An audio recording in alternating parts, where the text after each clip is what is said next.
Bantay-bantay mga kaigsunan, ningin karong mga tinungko. Buha na kamata ng dagboy sa Pilipino, nga nagtuyo ng atong baryo. Ano sa makina tudnon kaayo, kaliwat siya ni Andres Bonifacio. Ano sa dagway Pilipino, apan ang pagol sa China o Amerika. Si Proyesyo, goberno giilag ka, na adunay demokrasya, apan giiglad lang liay kang. Ang ato usab nga edukasyon, ila usab nga dito-dito. Hasta ang atong lingwahe, di ba ito nila Sri Apiki? Kunsuhan mga apply o trabaho, mag-uwi English na yun ang tonto. Kaya nagiya sa kumpanya, negosyante man sa US o China. Ang ekonomiya nga, nisabutan nilang kanila, ni Bongbong Marcos Sarado Peking anto sa US o China. Kita karon Pinoy, murala na lang kita og tunggoy. Ang tiya na to nagaputoy, nagahilak sa tumang paragdangoy-ngoy. Wala ka ganilo na nga kapuyan, niining na so na itong natawan.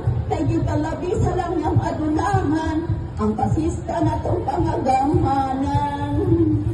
Sa mga ninsaan ni Marcos o Duterte, kita dili mapadani, kay pagpangurakot lang kini.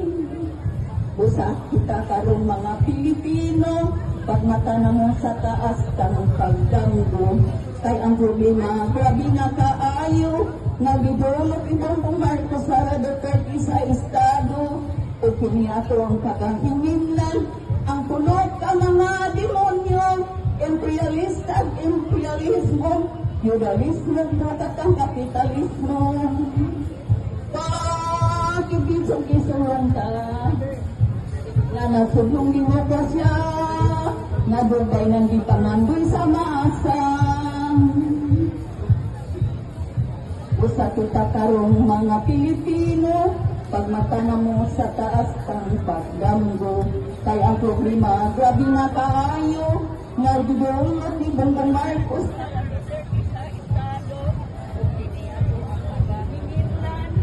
Ang tulong ng mga demonyo, imperialista, imperialismo, feudalismo, grupat ang kapitalismo. Patigbiso-bisong ka, ang nasod ng demokrasya, nadugay ng lupangan rin sa masang. Mabuhi ang mga